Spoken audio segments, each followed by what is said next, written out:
Hello प्यारो बच्चों, स्वागत है आप सभी को हमारे इस यूट्यूब चैनल स्टडी विद के में। आज से हम लोग स्टार्ट करने वाले हैं गणित।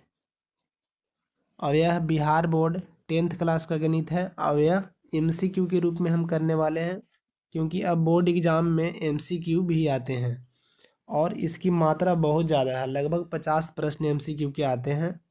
हालांकि प्रश्न तो 100 होते हैं, लेकिन उसमें बनाना सिर्फ 50 ही होता है। तो चलिए आज का हम क्लास स्टार्ट करते हैं। क्लास स्टार्ट करने से आपसे एक रिक्वेस्ट है कि अगर आप इस चैनल को अभी तक सब्सक्राइब नहीं किए हैं तो सब्सक्राइब कर लें और बेल आइकन की घंटी भी प्रेस कर दें, ताकि आपको क्लास से जुड़ी हर जानकारी प्राप्त हो सके। तो देखिए, हमारा जो 10th क्लास है इसका पहला चैप्टर क्या है? वास्तविक संख्या है। वास्तविक संख्या।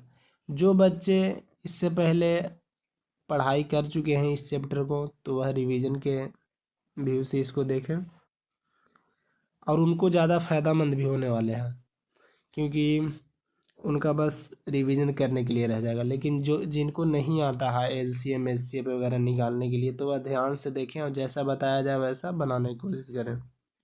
ठीक है। और थोड़ा लिखने में दिक्कत होगा तो उसको कंप्रोमाइज़ कर लीजिएगा। तो यहाँ पे पहला प्रश्न है, 25 और 50 के एचसीएफ और एलसीएम का गुणनफल ज्ञात कीजिए। मतलब इसमें एचसीएफ और एलसीएम दोनों निकालिए और फिर इसको गुना करके बताइए।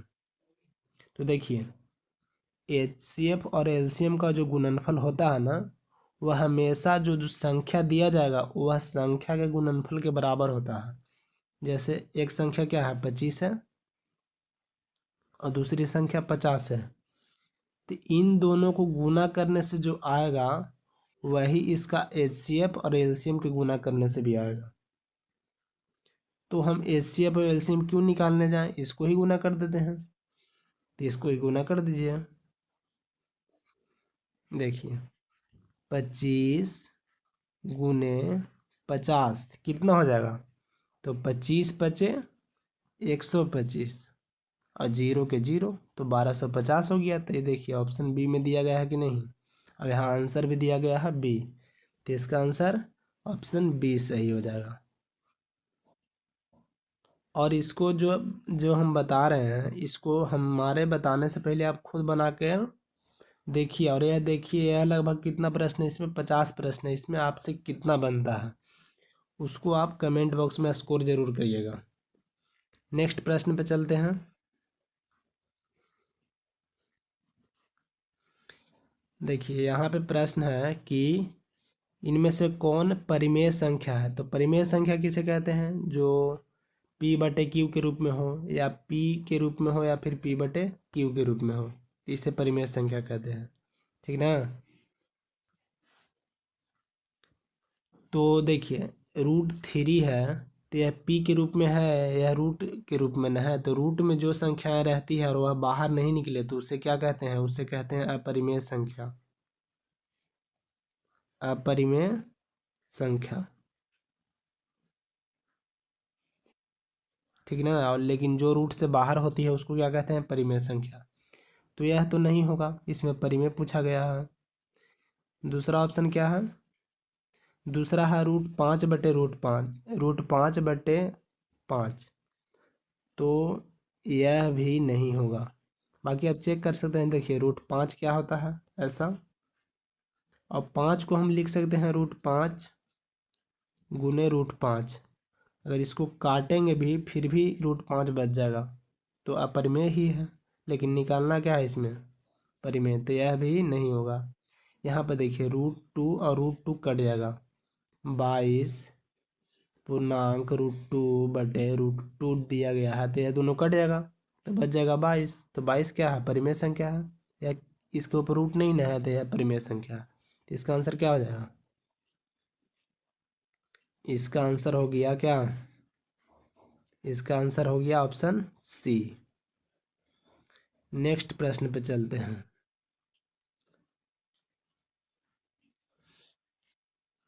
देखिए, इसमें बोला गया है कि परिमेय संख्या निकालना है।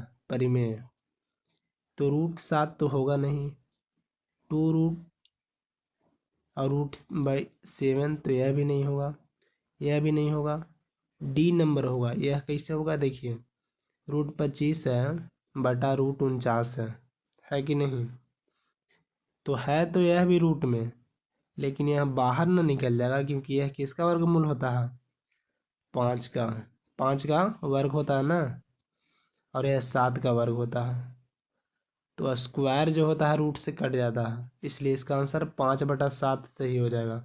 और 5/7 क्या होता है, परिमेय संख्या होता है, इसका आंसर डी हो जाएगा। नेक्स्ट प्रश्न पे चलते हैं। प्रश्न संख्या 4, 6/15 का दशमलव प्रसार ज्ञात कीजिए। चलिए बताइए। तो दशमलव प्रसार का एक नियम होता है कि भिन्न में संख्या दिया जाता है ना, तो ऊपर वाले को क्या कहते हैं, ऊपर वाले को अंश कहते हैं और नीचे वाले को हर कहते हैं। जैसे यहाँ दिया गया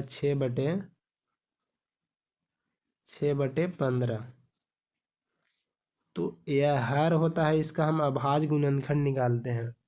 अभाज्य गुणनखंड कैसे निकाला जाता है, उसको खंडों में तोड़ना। जैसे 15 को तोड़िए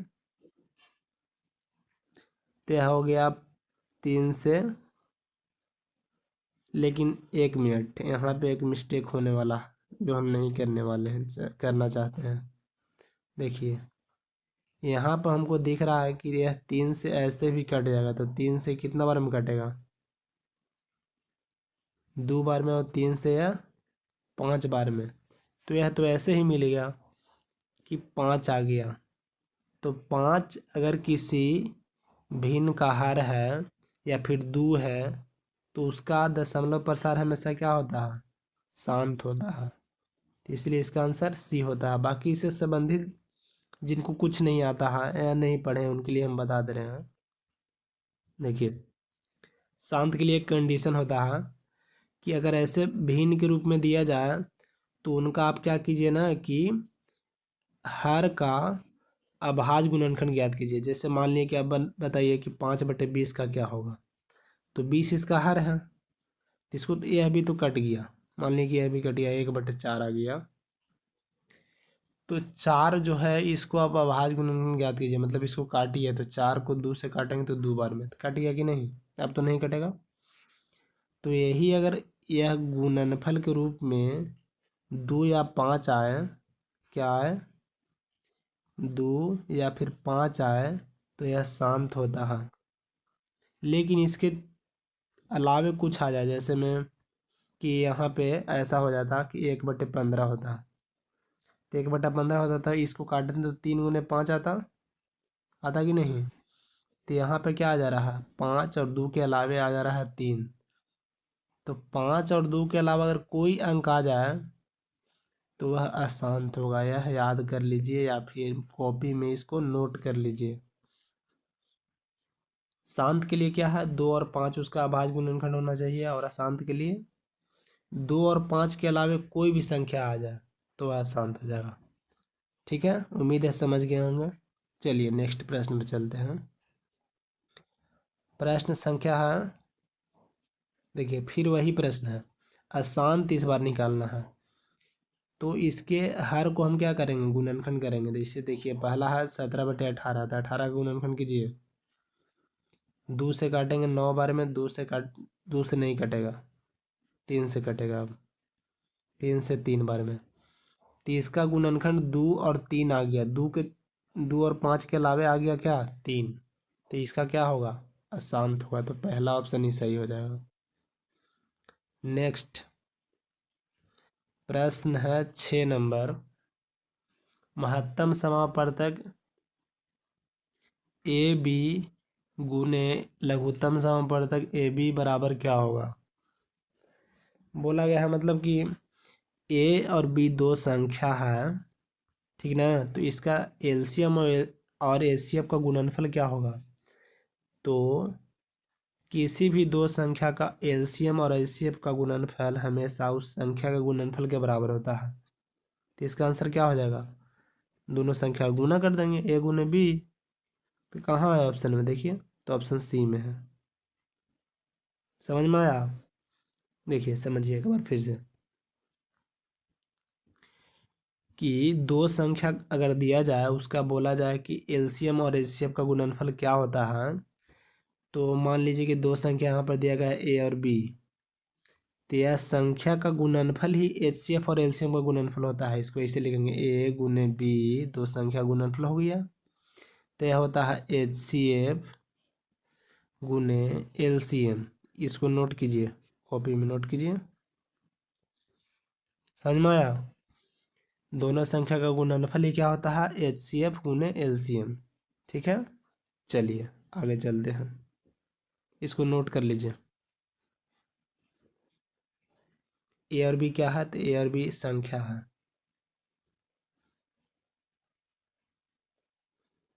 7 नंबर, 625 के अभाज्य गुणनखंड में 5 का घात बताइए। तो अभाज्य गुणनखंड मतलब इसको काटिए, तोड़िए खंडों में।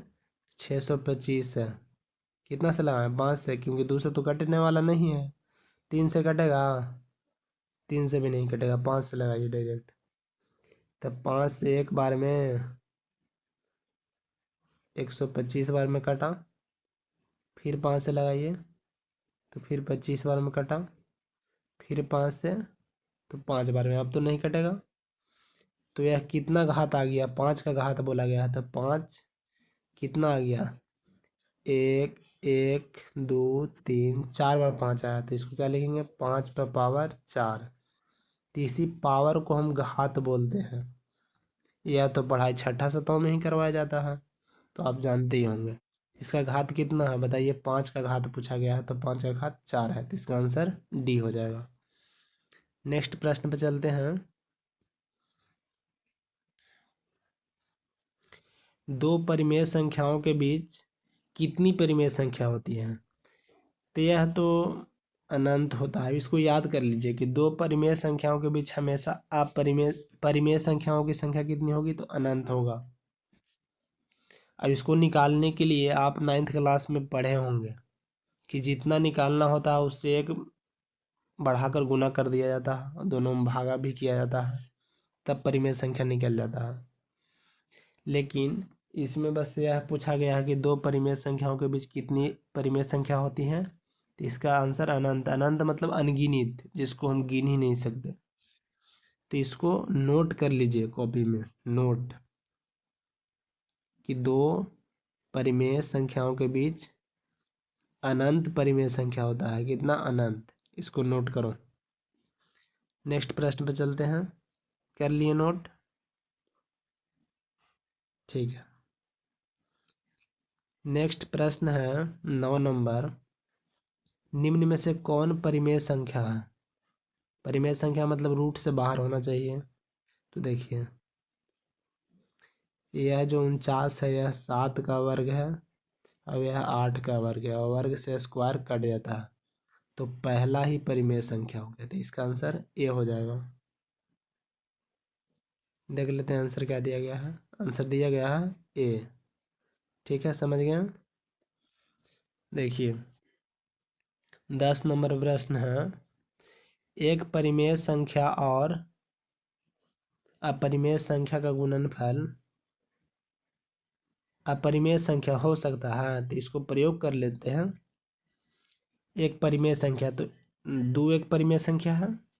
अब एक अपरिमेय संख्या, तो एक अपरिमेय संख्या हम √2 ले लेते हैं। अब इन दोनों को गुना कीजिए तो कितना हो जाएगा, 2√2।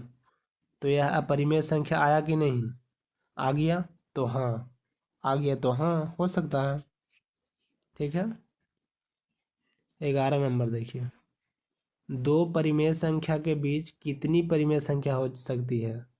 तो अभी हमने बताया कि अनंत। इसको लिख लीजिए, यह एग्जाम में ऐसे ही प्रश्न बनेगा कि दो परिमेय संख्याओं के बीच कितनी परिमेय संख्या होती है। तो अनंत। अनंत मतलब यह अनगिनत भी आ जा सकता है। अनगिनत, अनगिनत, अनंत, अपरिभाषित, कुछ भी आ सकता है। नेक्स्ट प्रश्न 12 नंबर। निम्नलिखित में कौन अपरिमेय है, मतलब जो रूट से बाहर आ ही नहीं सकता। तो देखिए 64 8 का वर्ग होता है, और 36 6 का वर्ग होता है, तो यह तो बाहर आ जाएगा। तो यह तो परिमेय संख्या हो गया। अब परिमेय निकालना है ना। दूसरा नंबर देखिए, 81। तो 81 भी किसका वर्ग होता है? 9 का होता है, तो यह भी बाहर आ जाएगा। तीसरा देखते हैं, तीसरा 25। तो 25 5 का वर्ग होता है कि नहीं होता है? होता है। लेकिन इसमें देखिए क्या दिया गया है कि आंसर दिया गया है सी। तो सी आंसर सही नहीं दिया गया है, क्योंकि इसमें सभी परिमेय संख्या है कि नहीं? अब खुद देखिए, 5 भी बाहर आ ही गया, 81 भी बाहर आ जाएगा, ये भी आ जाएगा और यह भी आ जाएगा, क्योंकि 7 का स्क्वायर 49 और 3 का स्क्वायर 9। तो ऑप्शन तो इसमें कोई अपरिमेय संख्या वाला नहीं है, तो यहाँ पर होना चाहिए √5, तब इसका सही आंसर होगा। सिर्फ √5 रहेगा ना, तब होगा। ठीक है, आगे चलते हैं। एक वृत्ताकार पथ पर 3 धावक एक ही स्थान से दौड़ना शुरू करते हैं। तो एक चक्कर लगाने में क्रमशः एक धावक 3 घंटा लेता है, दूसर का 4 घंटा और तीसर का 8 घंटा लेता है। तो तीनों प्रस्थान बिंदु पर पुनः मिलने में कितना समय बाद वह मिलेंगे? एक ही समय, मतलब कि बिंदु पर। जैसे एक बिंदु से यहाँ से शुरू किए हैं, वैसे गोल गोल घूम रहे हैं। तो एक तो 3 घंटा के बाद चक्कर लगा लेता है, दूसर का 4 घंटा के बाद लगाता है, तीसर का 8 घंटा में लगाता है। तो वापिस यह एक बिंदु पर कब मिलेंगे, वही पूछा गया है। तो जब मिलने की बात आए ना, तो एक बात ध्यान रखिएगा, जब मिलने की बात आए तो हमेशा उसका एलसीएम निकाल दीजिए। तो 3 4 और 8 का एलसीएम निकाल दीजिए।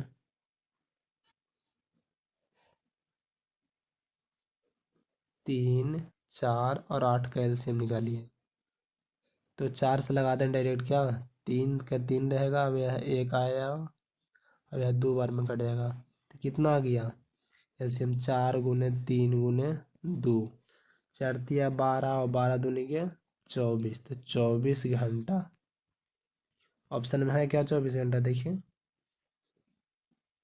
तो ए बी सी में तो नहीं है, तो यह तो नहीं होगा। डी में है, तो डी आंसर इसका हो जाएगा। समझ में आया? इसको क्या करना है, हमेशा अगर कोई चीज़ बोला जाए कि एक ही पथ पर मिलना चाहते हैं वापिस एक ही बिंदु पर, तो उसको एलसीएम निकालिए। ऐसा भी प्रश्न बनता है कि 3 या फिर 4 बत्तियां अलग अलग अंतराल में जल रही है, तो एक बार वापिस कब जलेगी? तो उसको में भी जब एक बार बात आ जाए, तो उसको में एलसीएम निकालना है। ठीक है, आगे चलते हैं। 14 नंबर देखिए, यह भी प्रश्न ऐसा ही, इसको बनाइए, खुद से बनाइए। अब इसका कमेंट बॉक्स में इसका जवाब भी लिखिएगा, 14 नंबर का। इसको हम नहीं बताएंगे, ठीक ना। नेक्स्ट प्रश्न है, अब इसको ऐसे नहीं, आप एलसीएम इसको निकालिए, पूरा सॉल्यूशन भेजिएगा, उसको सॉल्यूशन लिख के मतलब बताइए। नहीं तो फिर इसमें तो इसका आंसर दिया गया, हम एक मत देते हैं कि यह जो अंतराल है, इसको इसको यह मान लीजिए कि यहाँ पर दे दिए हम 7 घंटे। अब यह आपको 3 घंटे के बदले में है कितना? 21 घंटे। और यहाँ पे 5 घंटे के बदले में है आपके पास 49। इसका यह तीनों धावक हैं, और एक 7 घंटा में पूरा करता है, एक 21 घंटा में, एक 49 घंटा में। तो तीनों पुनः कब मिलेगा, इसका जवाब दीजिएगा। 7 × 49। नेक्स्ट प्रश्न पे चलते हैं। वृत्ताकार पथ पर 3 धावक दौड़ना प्रारंभ करते हैं, सेम टू सेम प्रश्न है, तो इसका भी एलसीएम निकल जाएगा, 12 हो जाएगा इसका एलसीएम। √2 क्या है? तो √2 क्या है? √2 एक अपरिमेय संख्या, ऑप्शन बी सही हो जाएगा। √3 क्या है? तो यह भी अपरिमेय संख्या है, रूट में है तो अपरिमेय है। देखिए इसका क्या है कि एक्स का मान निकालिए क्या आएगा। तो यह जो दिया गया है द्विघात समीकरण है। और अभी तो हम आप लोग के द्विघात समीकरण पढ़ाए ही नहीं है, लेकिन जो बच्चे पढ़ चुके हैं वह इसका जवाब दे देंगे कि यह हमेशा पूर्णांक संख्या में आएगा, या फिर माइनस में आ सकता है या फिर प्लस में। अब इसके निकालने के लिए क्या करेंगे, तो निकालिए इसको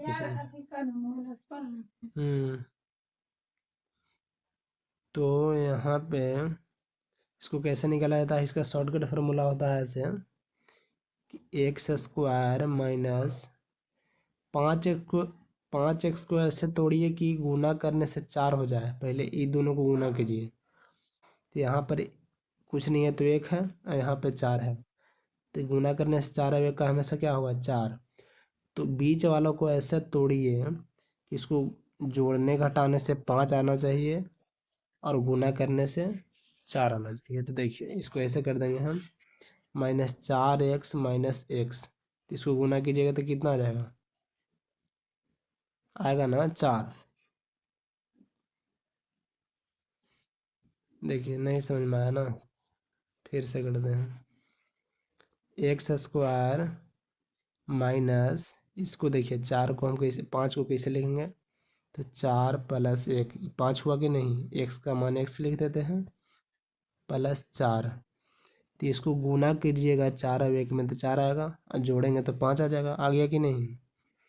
तो यह मूल निकालने का शॉर्टकट फार्मूला होता है। तो इसको निकालने के लिए क्या होगा कि देखिए यहाँ पे माइनस है ना, तो इसका मूल हमेशा प्लस में आएगा। अब यहाँ पे जो दिया गया है इससे भाग भी करेंगे, तो 4 से हम, यहाँ पे कुछ दिया है एक्स में, तो एक्स में कुछ नहीं है, 1 है, तो 1 में भाग करेंगे तो 4 ही ना आएगा। अब यह चिन्ह माइनस में तो बदल जाएगा, क्योंकि देखिए क्या होगा, क्योंकि देखिए एक्स स्क्वायर माइनस यह कितना हो जाएगा माइनस, तो -4 हो जाएगा। अब यह -x हो जाएगा। यही चीज़ें उस समय हम लिख रहे थे। तो इसका निकालने का शॉर्टकट फार्मूला होता है कि इसको से इसको भाग दे दीजिए। अभी चिन्ह जो माइनस में है उसको बदल दीजिए, तो 4 से 1 में भाग हुआ तो 4 आएगा। और यहाँ पर क्या है, यहाँ पे ही छुपा हुआ -1 है, तो -1 से 1 में भाग हुआ तो कितना आएगा, -1 है। अब इसका चिन्ह ही बदल देंगे तो प्लस ना हो जाएगा, 4 और 1 इसका आंसर हो गया। तो 4 और 1 क्या है, पूर्णांक संख्या है कि नहीं, तो है। बाकी देखिए यह तरीका आपको समझ में नहीं आया होगा, तो एक और तरीका होता है जो थोड़ा लॉन्ग है, तो उसको भी बता दें क्या, चलिए बता ही देते हैं।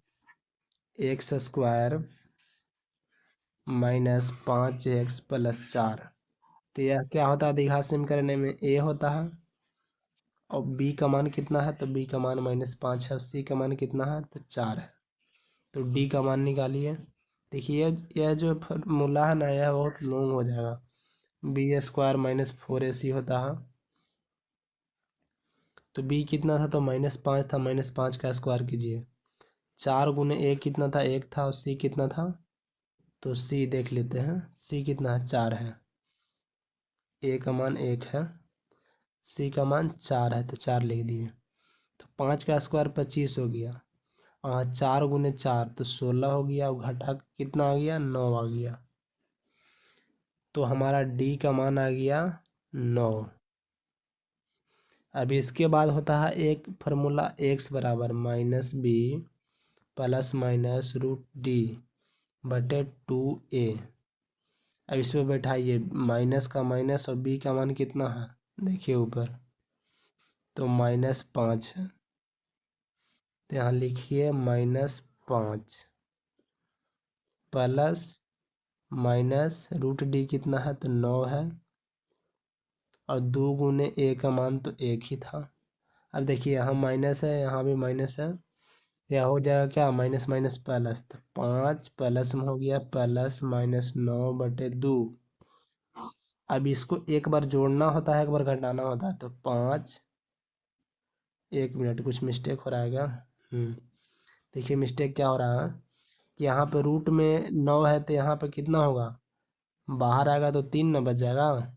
अब सही है, तो एक बार जोड़िए, 5 प्लस 3 को जोड़ेंगे तो कितना हो जाएगा, डायरेक्ट हम लिख रहे हैं, यह 8 हो जाएगा, और बटे में 2 रहेगा, एक बार घटा दीजिए 5 में से 3 को, तो 2 बचेगा बटे में 2, इसको काटिएगा तो 4 आएगा, अब इसको काटिएगा तो 1 आएगा।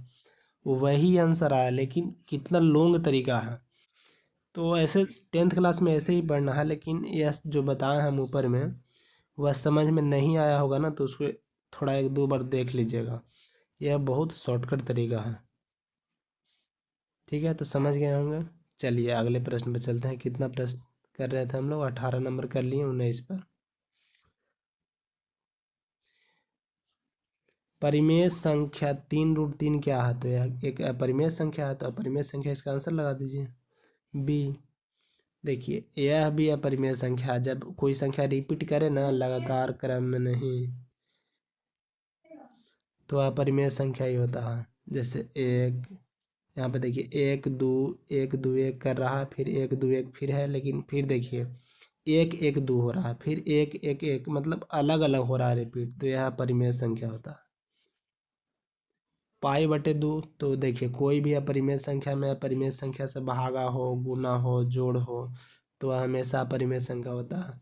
और पाई एक क्या है? तो पाई एक अपरिमेय संख्या है। ठीक ना? तो अपरिमेय संख्या से गुना होगा या भागा होगा, तो बटे मतलब क्या होता है? बटे मतलब भाग होता है, तो डिवाइड होता है, तो यह हमेशा क्या आएगा? अपरिमेय संख्या आएगा, तो इसका भी आंसर बी हो जाएगा। 22 नंबर प्रश्न है। देखिए आज हम लोग 25 प्रश्न ही करेंगे, क्योंकि यह सेशन थोड़ा लंबा होने लगा है। तो इसको बाकी जो 25 प्रश्न है उसको अगले सेशन में कर देंगे। ठीक है, तो 22 नंबर देखिए, 2 या 2 से अधिक अभाज्य संख्या का मस्सा क्या होता है? तो देखिए एक बात याद रखिएगा, हमेशा इसको लिख लीजिए कॉपी में, कि 2 या 2 से अधिक अभाज्य संख्याओं का मस्सा हमेशा केवल और केवल एक होता है। जैसे में अभाज्य संख्या किसे कहते हैं? तो जिसका गुणनफल खुद हो या फिर एक हो। दो क्या है? एक अभाज्य संख्या है, या खुद से कटेगा या फिर एक से कटेगा। 3 भी वैसा ही है। ये दोनों में कॉमन क्या है? तो कॉमन सिर्फ एक है। और कॉमन संख्या को ही क्या कहते हैं? वह बड़ी से बड़ी कॉमन संख्या को क्या कहते हैं? तो इसको मस्सा कहते हैं। ठीक है, समझ में आ गया? चलिए आगे चलते हैं। दो परिमेय संख्याओं के बीच कितनी परिमेय संख्या होती है? तो इसको हम बोल दिए हैं कि डायरेक्ट इसको याद रखिए, अनंत होती है, अनगिनत होती है। 24 नंबर प्रश्न है, बस इसके बाद एक प्रश्न और है, इसके बाद बाकी का प्रश्न अगले सेशन में करेंगे। निम्नलिखित में से कौन अभाज्य संख्या है? तो अभाज्य संख्या किसे कहते हैं? जो खुद से कटे और एक से कटे। तो 8 खुद से कटेगा, खुद से भी कटेगा, लेकिन 4 से भी कट जाएगा, 2 से भी कट जाएगा, तो यह 3 4 संख्या से कट जा रहा है, तो यह तो नहीं होगा। 9 का भी वही हाल है, 9 3 से भी कट जाएगा, 9 खुद से भी कटेगा, एक से भी कटेगा, तो इसका भी गुणनखंड क्या हो गया? 3 हो गया। अभाज्य संख्या का गुणनखंड हमेशा 2 ही होता है, एक और खुद। तो देखिए इसमें कौन संख्या है जो एक और खुद से कटेगा?